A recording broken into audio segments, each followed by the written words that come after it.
Hey, yo, what's good? What's poppin'? What's crackin'? What's crack-a-lackin'? What's the goin'? What's the popalicious? How's the going? Life is life. I got a job. Job is nice as long as I'm not janitor duty because janitor duty sucks. I got another job, a new job. Wanna make more money, so that's nice. Nice. Yeah, I saw your post about it. Ball of base. Base of ball. We should start with we went to a Mariners game. Oh What yeah! last week? Has it seriously already been a week? Dude. No way. No way it's already been a week. It has been a week. That's impossible. Oh my gosh. Okay, well, we went to a Mariners game. It was Rangers, right? Yeah, it was the Yeah. Rangers. Rangers versus Mariners. We got denied by Logan Gilbert, He ghosted us. died in 100-degree heat, Oof. had our wallets completely destroyed by stadium concessions, Yeah. and had to deal with rush hour Seattle traffic. Yeah. We also made some fun monkey noises. It was great. Yeah, whenever those make sound, our whole group would just started doing monkey noises. I cannot make good monkey noises for the life of me. Should I make a good monkey noise? Yeah, do it, do it. I'll move the mic away a little bit. Okay, okay. All right, let me try. No? That was terrible. Okay, let me do it again. My family in the other room is probably like, "What the fuck is wrong with you?" Welcome to the podcast where your ears get attacked by bad monkey noises. The game we went to was travel day for the Rangers, so that means the game was early for baseball standards. It was at 12 p.m. Pacific time, I think, or 12:40 Pacific time. Something like that. Yeah, so we had to go to the stadium early, and we are carpooled together, so that we only had to pay for parking once. Yeah. If you go to a Mariners game in real life, you will at some point meet Screaming Religious Guy. I don't know his real name, but I'm going to call him Screaming Religious Guy, who on the home base entrance stands on a box with a megaphone and a cross and yells Bible verses and recruitment stuff at you as you stand in line to enter the stadium. And this time he wasn't there. Yeah. That's the first Mariners game I've gone to where I entered on the home base side and he wasn't there. Yeah, it was weird. He's also there for Sounders games. I don't know about Hawks games. The last time I went to a Hawks game was like 8 years ago, so I have no idea. Damn. Yeah, because the tickets are so expensive. Oh my gosh, I wish they were cheaper. Or I was rich. Either one works. Preferably both. Yeah, for real. Yeah, so we entered home base side and I got my bottle opener confiscated. That's right. We go through security, which is, by the way, that is like the lamest security of all time. Like they have just the metal detector and then like a table to throw your stuff in. They don't check the stuff you throw into the bucket where they say like, oh, put all metal objects in this bucket. Like they don't check that. They just pass it on the other side of the metal detector. Like you could throw a bomb in there. Like you could have a phone with a bomb in there. Just throw it into the bucket and they won't check it. They'll just think it's your phone. Bro, we're gonna get canceled. We're not going to be allowed to go to any Mariners games if Mariners security finds us. Not me. It wasn't me. I didn't say it. You guys check everything. I'm just saying their security sucks. You're gonna get canceled, dog. I'm just saying their security sucks, okay? I'm not saying I'm going to do it. Okay. We passed through security. We threw all of our stuff into the bucket or whatever. And we get to the other side, and the lady pulls out my car keys and is like, yo, what's this big pokey thing right here? You know, that looks like a knife. And I was like, yo, it's a bottle opener. You know, like you take the like Coca-Cola can or the beer can or whatever, stick the pokey thing underneath, and then, you know, you twist it, and then it's a bottle opener. And the lady had no idea if it was allowed in because, you know, it's a bottle opener. You don't use bottle openers as weapons. And so she had to call the head security guard to come over and be like, yeah, so your options are give it to us and we'll throw it away.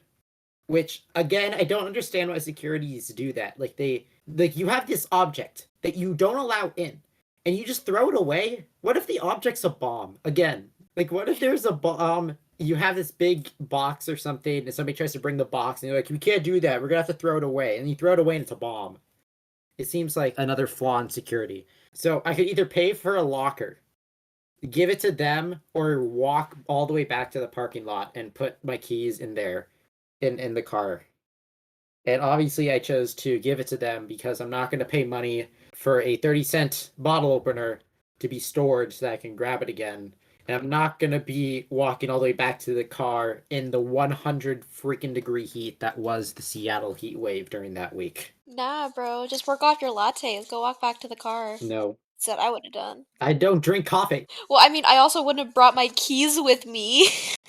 It's not like you're the one driving. True, I didn't drive and I still brought my keys. Because like I didn't know what else to do with them.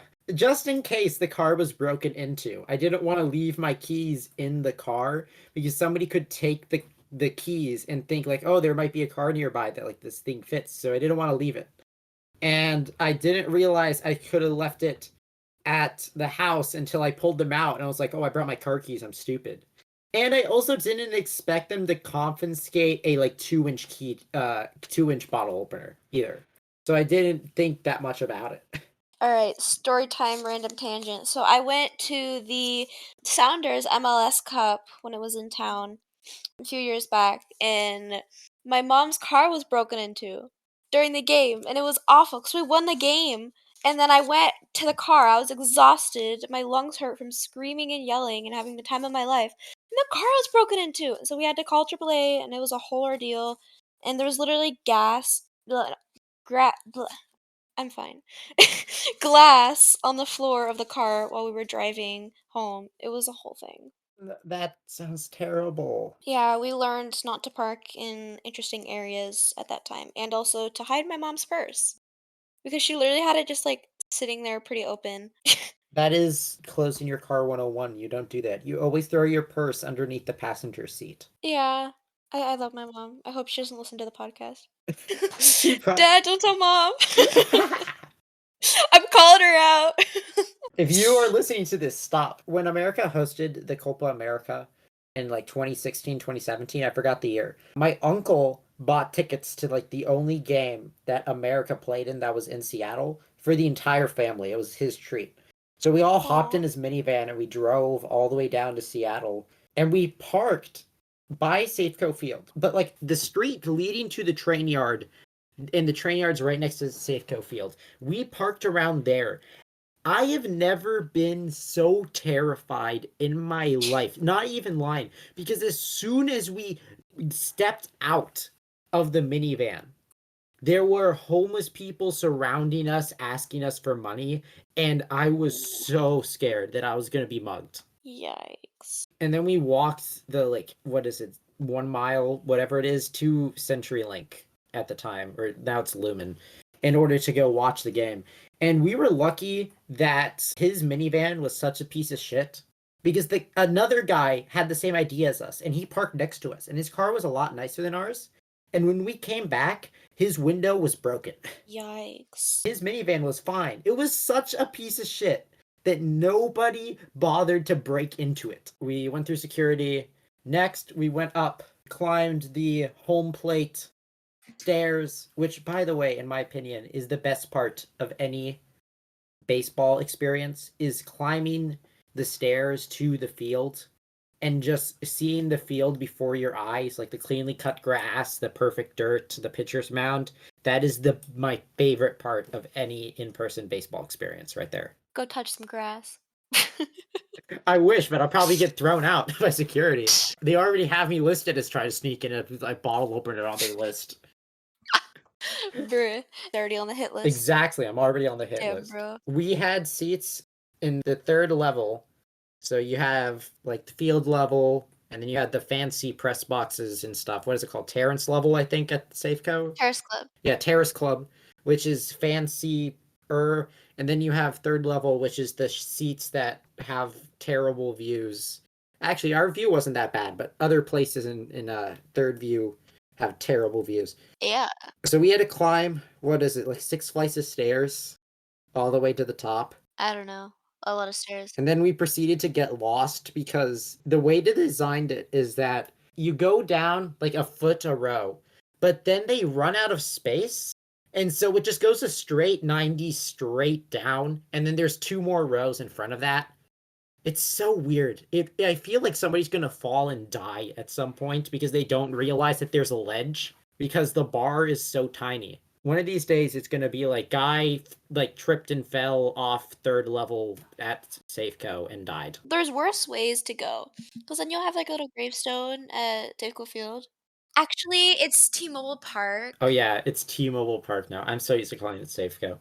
You know, now that you say that, when I become really old and I don't feel like living anymore, you know, like 95 or whatever, and you can't move around, just buy tickets to the Mariners game, climb all the way to the top, and then just trip and fall. Damn, bro. We're getting dark. There are worst ways to die, like you said. Podcast is getting dark, bro. Okay. We got to our seats, third level, 6 flights of stairs. That is the most workout I have done in months, probably. Just climbing those stairs over and over again. Found our seats.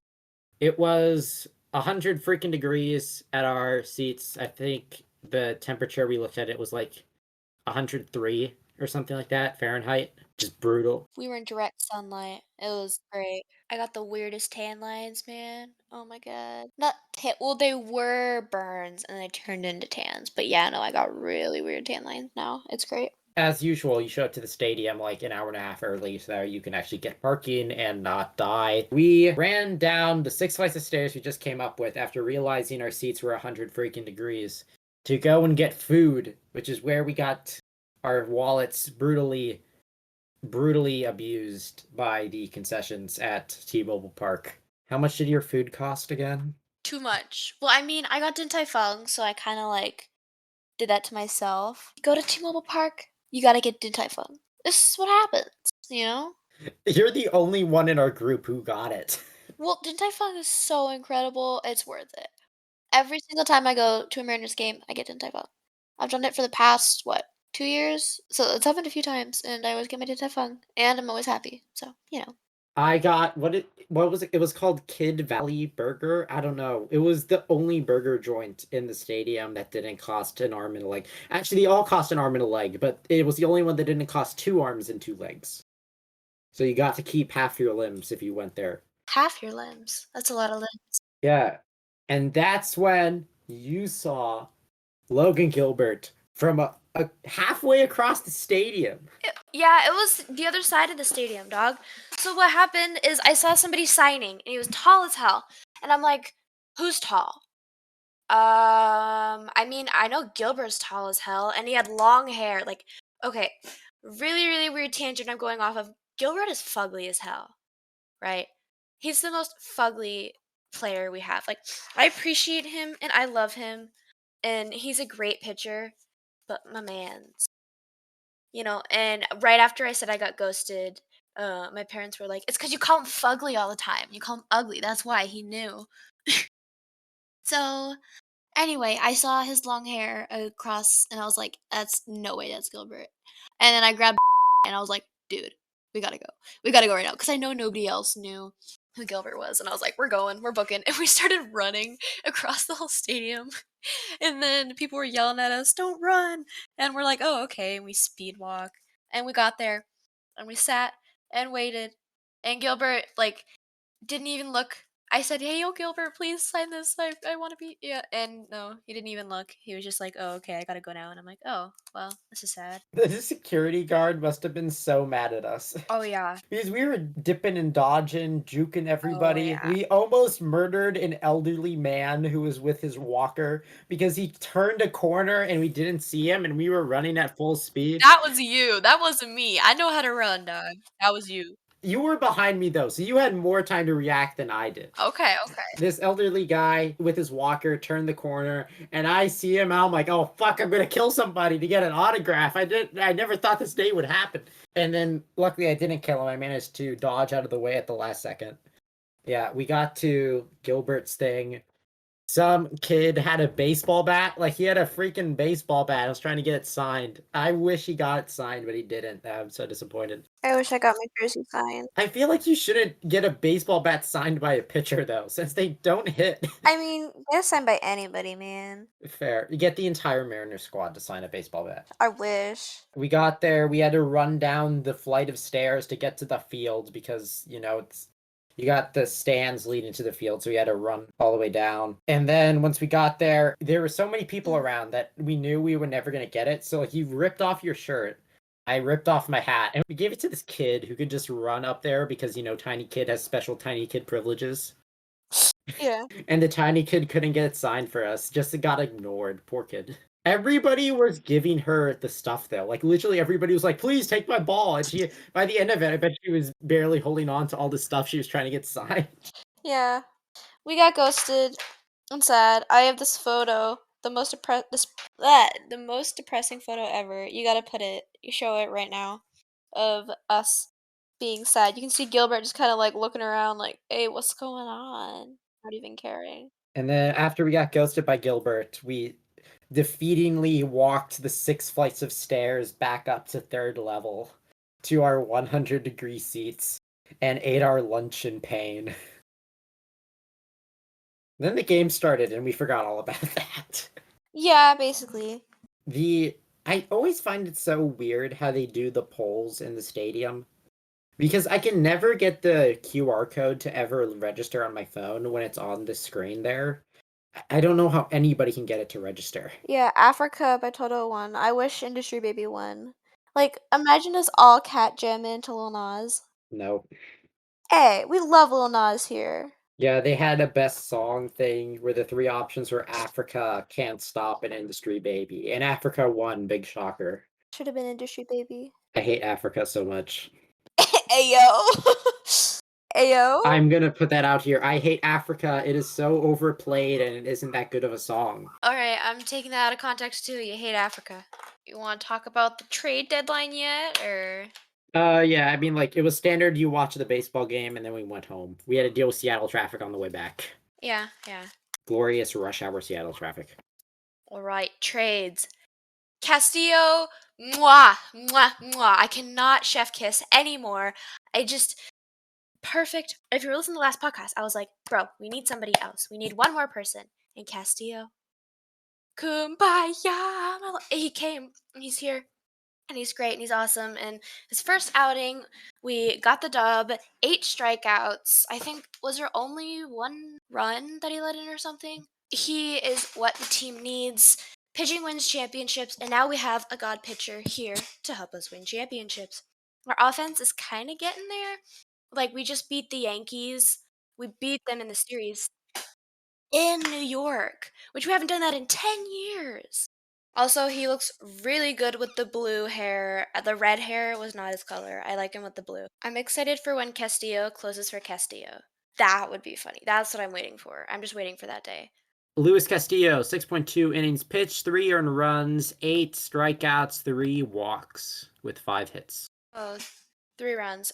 I mean, we still won, so that was rocking. All right, we're gonna go on this tangent later, but our offense is actually like getting shit together. Like, oh my god, Kelenic call up.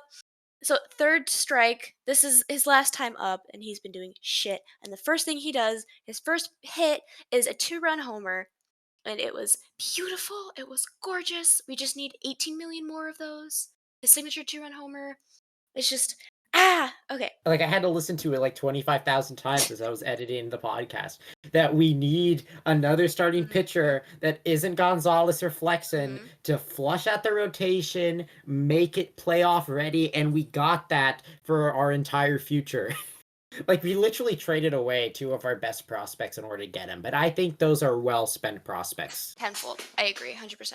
Castillo is going to be amazing. He's going to be our Lord and Savior. Oh, yeah. He's going to bring us to the promised land that Gonzalez will never have done. Yeah. We had, of course, we traded for Santana, first base, a while ago before the trade deadline, but I'm going to count that as trade deadline.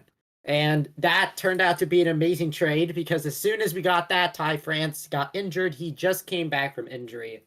I have no idea how well he's doing this game because I don't have that game open in the tab because we're recording and I don't want to distract myself. I'm going to assume Ty France is doing meh because, your hands are kind of important for batting. A little bit, just a tiny bit. And you still have that veteran presence. He managed to get Munoz a few games back to stop throwing 25,000 balls and walking everybody. Managed to get him, riled up.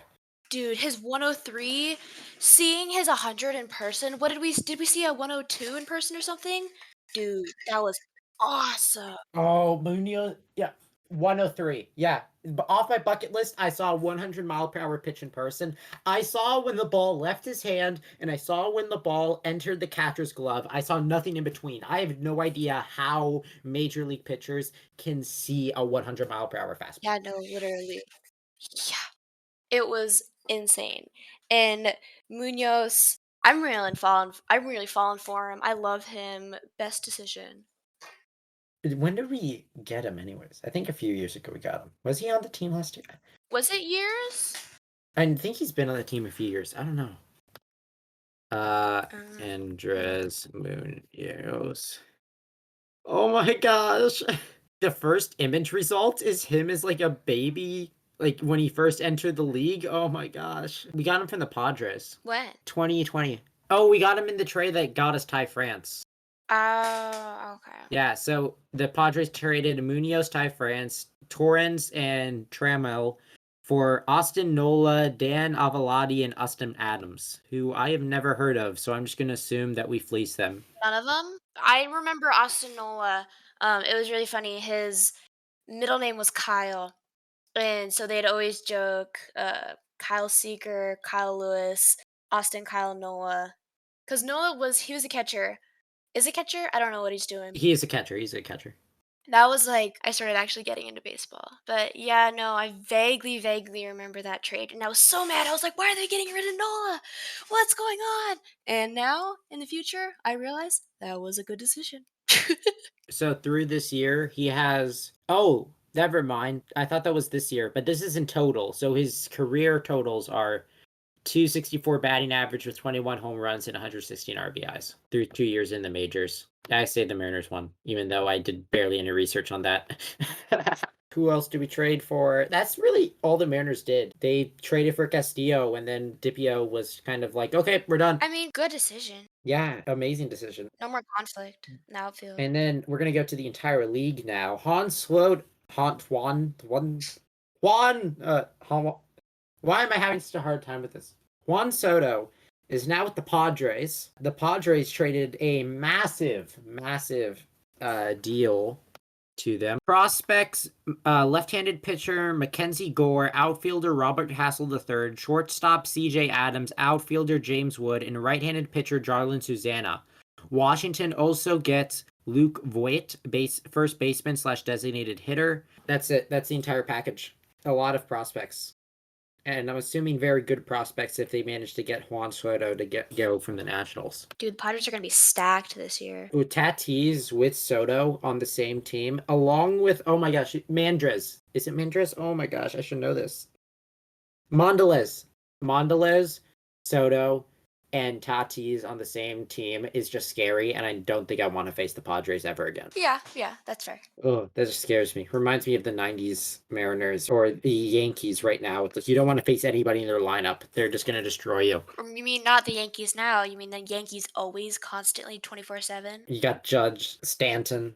You don't want to face them. The Astros, too, have the same thing. Where, like, you don't want to face Altuve because Altuve is going to destroy you. Trout's gone. I'm trying to think of other trades that happened, but the biggest ones were Castillo to the Mariners and Soto to the Padres. Outside of that, my memory is very much currently the butter right now. Oh, I forgot. Blue Jays traded for a guy, and the only reason I remember this is because they traded for a guy and he isn't even allowed to play for them because he isn't vaccinated. And it's against Canada's policy. So he cannot play at their home games. He can play at their away games, but he can't play at their home games. So you basically traded for a player that can only play for half of your games. I saw that. That is very dumb. I'm scrolling through my notes right now. Phillies traded for Noah Seidengard from the Angels. Yankees got Harrison Bander, and they gave away Justin Montgomery for that. Those names don't mean anything to me. Mariners have gone through kind of a roster redo because injuries are amazing. I love injuries. So Julio is on the 10-day IL. I don't know how many days he has left. I think he has like 5 days on the IL before he can come back. Wrist issues again. Got nailed in the hands by a fastball. Ugh. So yeah, it's a good thing they are not broken. If they were broken, then I would have immediately just given up all hope of making the playoffs this year. I'm not even lying. I mean, I'd make Kalu step up if that happened. He needs to step up anyway. He's got it in him. I know he does. He just needs more confidence. He's pulling a Kelly over here, man. And then France, as we mentioned before, France got injured again. So he was out for, I think, a few days, but he's back in the lineup tonight as we're recording this on August 5th. And so, because of the Julio injury, along with Sam Haggerty needing to get stitches on his forehead, like a batting helmet hit him or something like that. I don't really understand how he got cut bad enough in order to require stitches.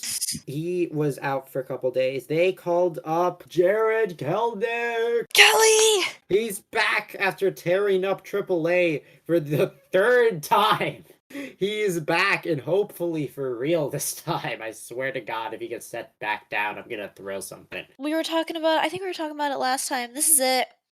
This is last time. To make it or break it. That's not this phrase. I don't remember the phrase. I'm dead tired. It's fine. This is it. Gotta get his shit together, or he's leaving.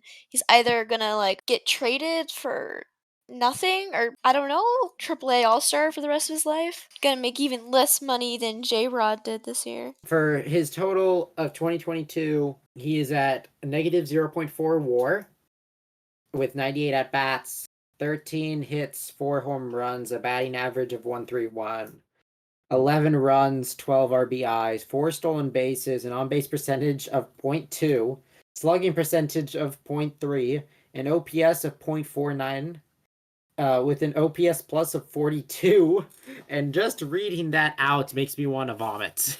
Oh. Yeah, that is pretty rough. He hasn't been that good since he came back either. But again, small sample size.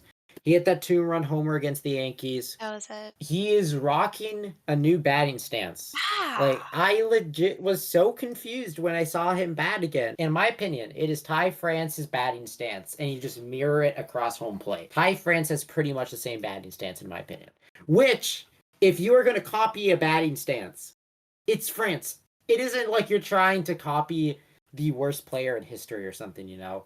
Like, it's Ty France's batting stance. Hopefully he can actually see the ball and read the ball well going forward, because that has been his biggest problem, is like strikeout looking or swinging at terrible pitches. No, I was just gonna say I really like his batting stance, and I hope that it keeps going in this direction of him being good and actually getting enough acceleration on his bat to get more and more and more home runs. And less pop-ups. The main thing, like the reason why he got sent down, is because he was the pop-up master. Like, he always hit the ball at an angle so that it would be a pop-up instead of being a long fly out or a home run or a double or something. He would hit it with enough energy to do, not enough energy, with enough force to do that, but it would always be at a bad angle, so it would just pop up in the sky, which is the worst.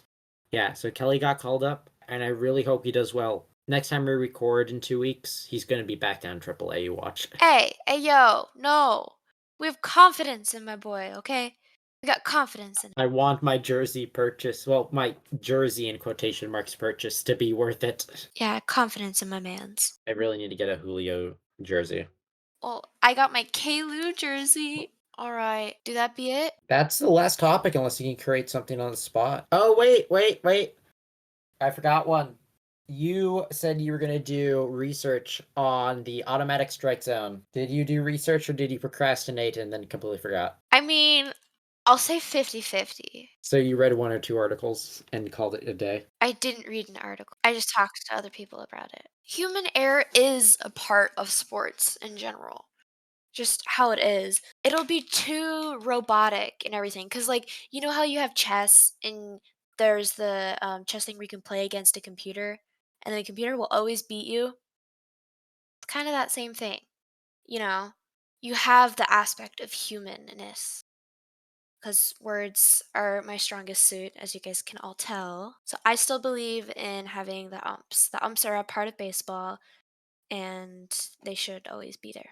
So your argument is that because human error has always been a part of it, it should stay a part of it? Yes. Okay, then. I disagree for the reasons of last week. Like, just because it's always been a part of the thing doesn't mean it needs to stay a part of the thing, especially when the alternative is much better, because you're still going to have the human players doing human things. It's just that the results of the pitches and stuff are going to be uniform, which makes it better to watch because you don't have that randomness.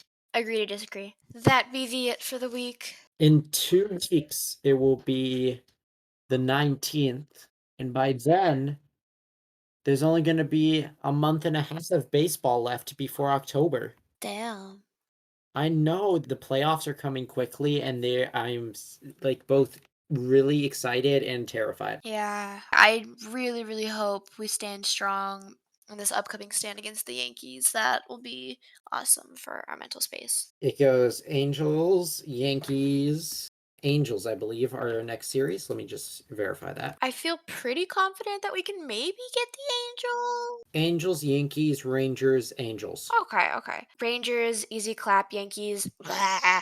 Angels. You say that as right now it is top of the eighth, and the Angels are still winning 1-0. I don't know what's going on today. I'm not watching it, so that's why we're losing, actually, just so you know. Turn the game on right now. It's in the other room, and I can't because I'm doing a podcast, actually. I'm looking at baseball Twitter as one does, and apparently at the bottom of the seventh, the Mariners loaded the bases with 2 outs, and Abraham Toro hit a pop-up. Jesus Christ. Toro! Toro! Toro needs to be sent down to AAA. He is awful. He needs to leave. He needs to be gone. I don't know why he's still on the roster. Send him to AAA. Send him down for assignment. Oh my gosh. This has happened too many times. It's either he knocks it into a double play to end the inning, or it's just an easy pop up, or just anger. Toro was mad. Yes. But yeah, that's everything until 2 weeks from now. I need to congratulate, we need to celebrate, because out of the 8 podcasts I have attempted to start, which all got to various development phases, this is the first one that ever got a second episode. Yo! It's because me. Congratulations to me and you, because this is the first podcast that got into 2 episodes. Let's go. There's going to be 18 billion more. I don't know if you could hear the finger snap, but We're gonna be in like our 80s or something, or still gonna be going on. And still nobody's gonna be listening to it. We're gonna be in our 80s, gonna be like episode 10,000 or whatever. And still it's only gonna be like 5 listeners. the only person who listens is my father. Did he actually legit listen to the entire thing? He did. He did? Yeah. He's the one I talked to about Automatic Strike Zone. He agrees with me. I disagree with him. Maybe he isn't as cool as I thought. You should fight him. You thought he was cool? Oh, yeah. Maybe next week we should get him as a guest appearance. Oh my god, that would be so cringe. Get him a Discord account. We can create a spin-off server, and then we can record a podcast with Dad. Oh my god, I want to slam my head into the wall. Oh my god. He would totally love that though, that's the thing. But I mean, if I bully him with enough coffee, he'll probably want to come on and cause some havoc. My first introduction to your father is going to be him ranting about the Mariners and about how Marco has a perfect game. Yeah, for the first pitch. Well, maybe have my father next week? 2 weeks. Next 2 weeks? I don't know. Episode 2, congratulations to me and you. We actually have something that's longer than one idea. Alright. Adios, muchachos. I forgot how to stop it. I'm proud of you.